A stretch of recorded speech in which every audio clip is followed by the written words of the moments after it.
Nas últimas semanas, o que mais teve foi troca de farpa entre o presidente da República e o presidente do Banco Central. Na verdade, o presidente do Banco Central ficou lá na dele muito polido e o presidente da República questionou o que está acontecendo porque a taxa Selic está tão alta. Então, neste vídeo, a gente separou, eu, com a ajuda de um time incrível, 10 fatos que você precisa saber para elaborar o assunto na sua própria cabeça e, assim como a gente sempre fez na história deste canal, deixar que você tire as suas próprias conclusões, porque existe muito ruído e poucos fatos reais.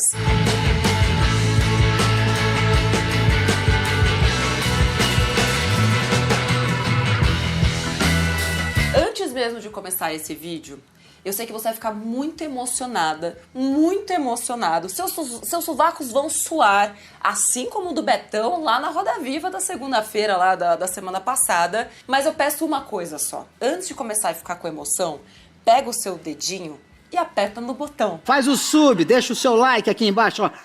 Fato número 1. Qual é o papel do Banco Central? Tá escrito, tá na Constituição. O papel do Banco Central, vou até ler pra vocês, tá? Um negócio meio chato. A missão institucional do Banco Central do Brasil é garantir a estabilidade do poder de compra da moeda, zelar por um sistema financeiro sólido, eficiente e competitivo e fomentar o bem-estar econômico da sociedade. Se você não entendeu nada, comenta aqui. Não entendi, Nath, traduz pra mim. A função principal do Banco Central do Brasil e de outros países também é garantir o seu poder de compra. É garantir que os R$10 que você tem hoje vão valer pelo menos perto de R$10 daqui a um mês, daqui a um ano e daqui a 10 anos. E, obviamente, todos os bancos centrais e os governos têm falhado bravamente nessa missão nos últimos anos aqui do Brasil. Afinal de contas, você sabe o que você comprava com R$100 10 anos atrás e o que você compra ou não compra com R$100 hoje em dia. Fato número 2.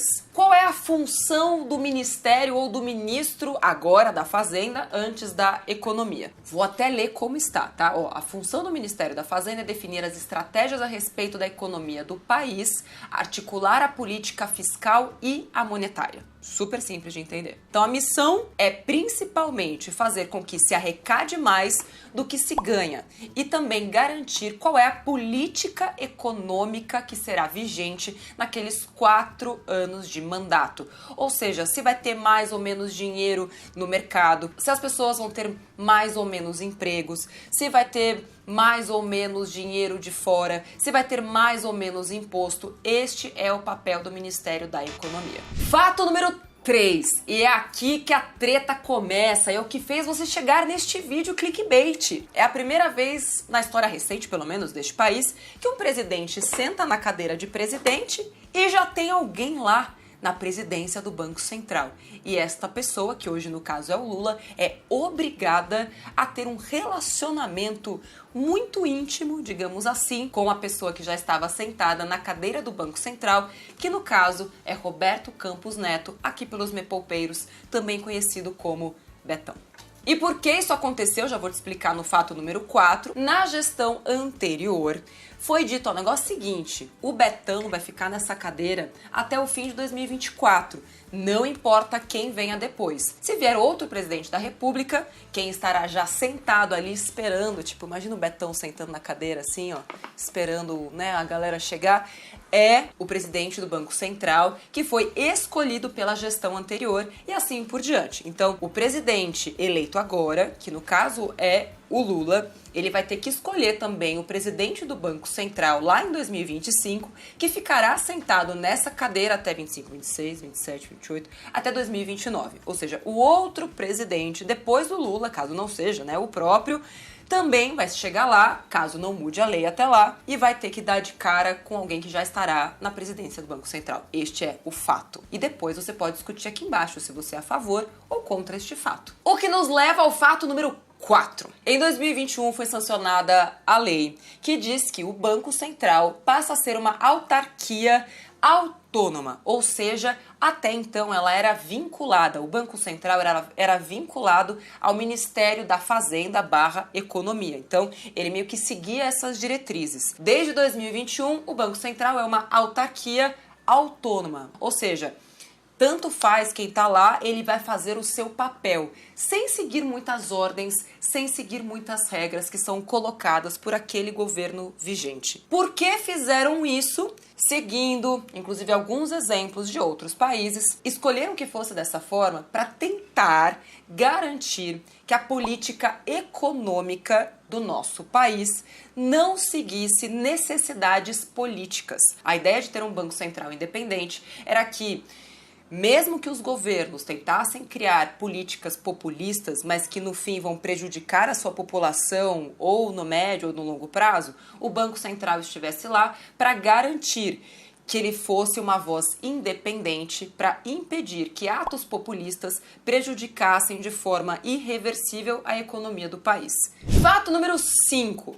Taxa de juro real. Já ensinei alguns vídeos deste canal, inclusive tem um vídeo ensinando a calcular a taxa real de juros aqui. A taxa de juro real é a diferença entre a taxa de juros de um país e a inflação média daquele país, que aqui é medida pelo IPCA. A taxa de juro real de 2022 ficou em 6,25%, porque a inflação média em 2022 foi de 5,78% e a taxa Selic média acumulada foi de 12,39%. Fato número 6. Existe uma meta de inflação e a meta de inflação para 2023 é de 3,25%. Vamos para o fato número 7. De onde tiraram essa meta de 3,25%? Que inclusive foi algo questionado pelo presidente da República. Tiraram do Instituto Tirei do C. Esta meta foi introduzida a forceps para o governo vigente pelo governo passado. Todos os anos, no mês de junho, um comitê composto pelo ministro da Fazenda / Economia, o ministro ou ministra do Planejamento, que no caso agora é a Simone Tebet, e o presidente do Banco Central, eles se juntam no mês de junho para definir a meta de inflação daqui a 3 anos. Então, a meta de inflação, que para esse ano é de 3,25%, foi definida 3 anos atrás.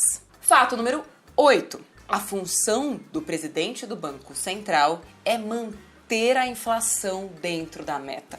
E existe um limite, como se fosse um aceitável até onde essa inflação pode chegar, que é de 1,5 percentual para cima ou para baixo. Ou seja, se esse ano a meta de inflação é de 3,25%, ela poderia chegar no máximo em 4,75% no ano. Ou seja, a inflação acumulada de 2023 poderia chegar no máximo a 4,75%. O que nos leva a um fato, que na verdade é meio um achômetro assim, porque o Focus sempre erra, na verdade.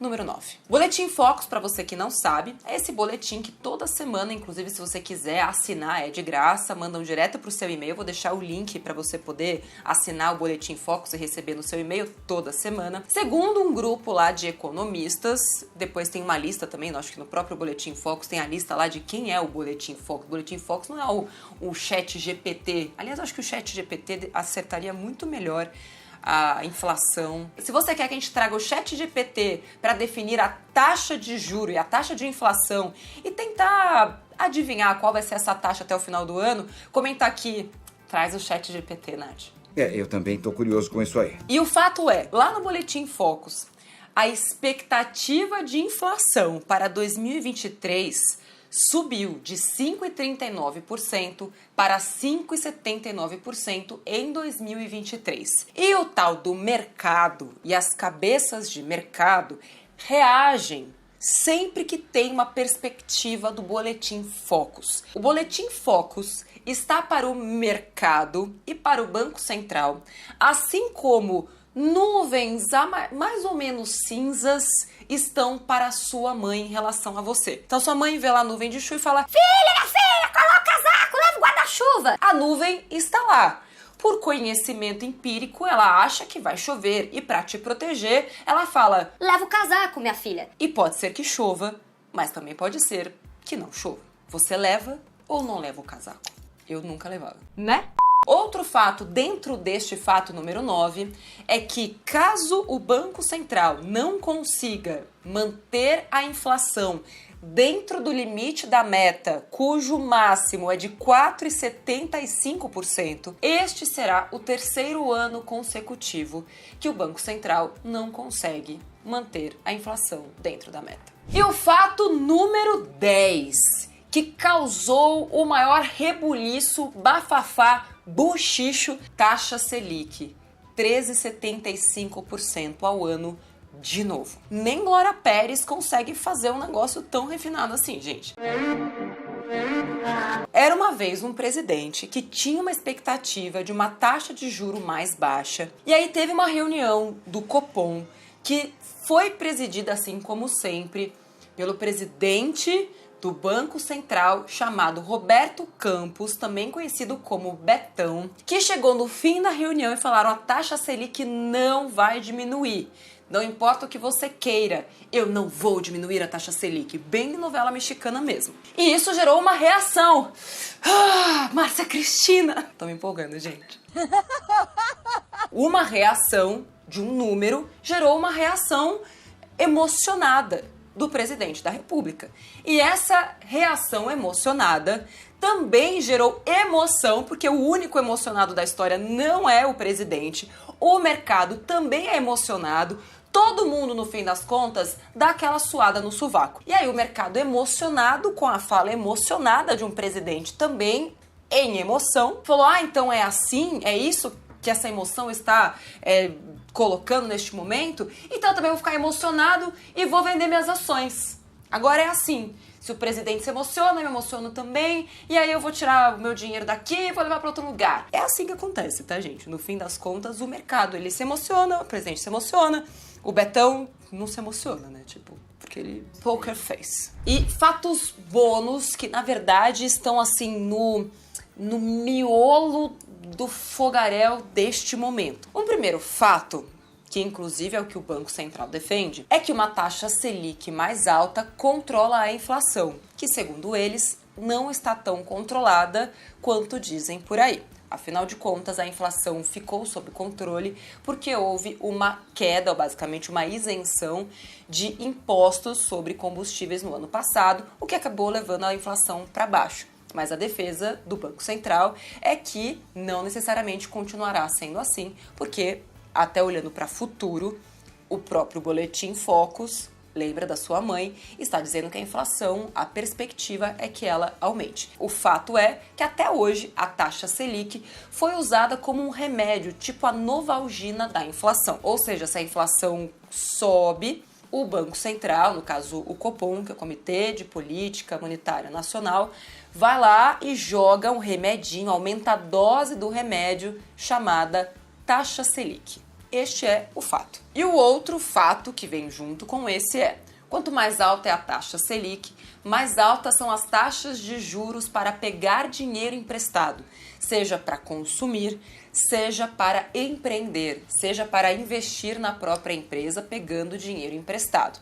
E essa é uma das críticas que o governo está fazendo. Se por um lado estão controlando a inflação, por outro estariam freando a economia e o motor de geração de emprego, que é também o que faz um país crescer. E ainda existe um terceiro argumento, que é: se a gente crescer demais a economia e estimular o consumo, os preços passam a subir. E os preços subindo, o poder de compra, principalmente da população mais pobre, vai ser o mais prejudicado. Como resolver este imbróglio é o que veremos nas cenas do próximo capítulo. Lula e Betão. E a proposta desse vídeo é que todos nós estejamos abertos ao diálogo, porque momentos diferentes, historicamente, economicamente, politicamente, exigem mentalidades diferentes. Talvez os mesmos remédios, os mesmos sintomas não sejam provocados pelas mesmas doenças. E é sobre isso que se trata o momento atual. Se você gostou desse vídeo e quer que a gente explique mais cada um dos pontos destes fatos, comenta aqui embaixo, se inscreve no canal e compartilha esse vídeo para que a gente consiga trazer mais razão para um momento de tanta emoção.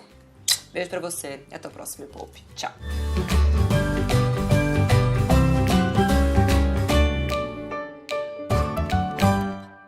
Perguntas erradas logo no princípio. Se o governo tirar a autonomia do Banco Central, o que vai acontecer e os investimentos? Será a segunda onda Collor? Entendi.